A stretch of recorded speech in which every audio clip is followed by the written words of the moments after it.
When was the last time you showed yourself the same kindness you so easily offer to others? We often hold ourselves to higher standards, berating ourselves for mistakes while pouring out understanding and compassion to those around us. Self-compassion isn't about letting ourselves off the hook or shying away from responsibility. Rather, it's about acknowledging our humanity, embracing our imperfections, and understanding that it's okay to stumble and fall. Self-compassion plays a pivotal role in maintaining mental health, fostering personal growth, and improving overall life satisfaction. It's the key to a healthier relationship with ourselves, and by extension with others.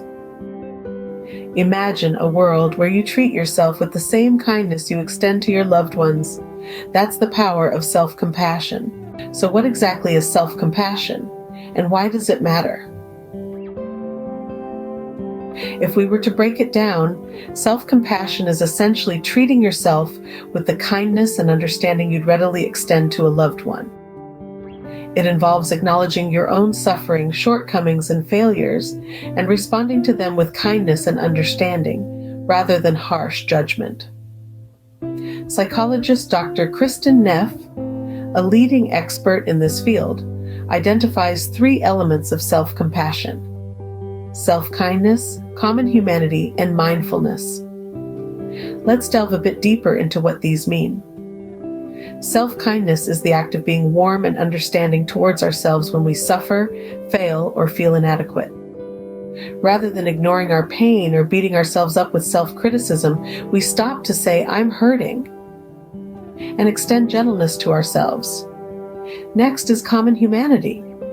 This means recognizing that all humans are imperfect, and everyone experiences pain and makes mistakes.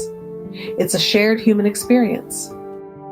When we understand this, we feel less isolated and more connected to the rest of humanity.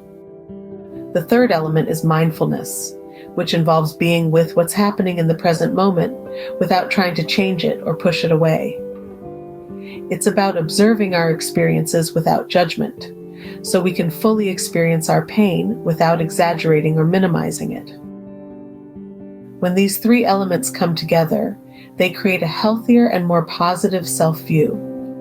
They allow us to understand our strengths and weaknesses without self-deprecation or grandiosity. They let us face our mistakes and shortcomings with a sense of understanding and forgiveness rather than with shame or guilt. But remember, self-compassion is not self-pity or self-indulgence. It's not about feeling sorry for ourselves or indulging our every whim. Rather, it's about recognizing and accepting our humanity. It's about treating ourselves with the same empathy we give to others. It's about being our own best friend, especially during times of difficulty. It's about extending the same kindness to ourselves that we would to a loved one in a similar situation. Self-compassion is not self-pity or self-indulgence. It's about treating yourself with the same empathy you give to others. Now that we have a grasp on what self-compassion is, how can we start practicing it in our daily lives? Let's dive into some practical, actionable tips that can help. Firstly, let's talk about mindfulness. This is the practice of being fully present and aware of our thoughts and feelings without judgment. It's about learning to sit with our emotions, even the uncomfortable ones, instead of pushing them away. A simple way to practice mindfulness is to take a few minutes each day to focus on your breathing. Breathe in and out slowly and try to let go of any thoughts that come to mind. Just be present with your breath. Next, consider incorporating self-affirmations into your routine. These are positive statements that you repeat to yourself to challenge negative or unhelpful thoughts. They can be as simple as, "I am enough just as I am," or "I am a work in progress and that's okay." Choose affirmations that resonate with you and make you feel empowered. Journaling is another powerful tool for self-compassion. It allows us to express our thoughts and feelings in a safe, private space. Try writing about your experiences from a compassionate perspective.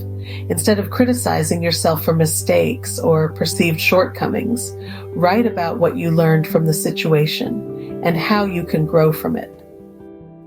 And finally, challenge your negative self-talk. We all have that inner critic that likes to point out our flaws and mistakes. But remember, we are often much harder on ourselves than we would be on others. When you catch yourself engaging in negative self-talk, try to reframe it in a more compassionate way. Ask yourself, would I talk to a friend this way? If the answer is no, then you shouldn't be talking to yourself that way either. Remember, self-compassion is a skill and it takes practice. Start small and remember to be patient with yourself. Self-compassion isn't about being perfect. It's about being kind to ourselves, even when we're not. So go ahead, give these tips a try and see how they can enhance your journey towards self-compassion. So what can you expect when you start practicing self-compassion? Well, for starters, you can anticipate a significant decrease in stress and anxiety. Our minds often add unnecessary pressure, conjuring up images of failure or disaster that rarely come to pass. With self-compassion, you learn to soothe these fears and anxieties, offering yourself the same kindness and understanding you would to a dear friend.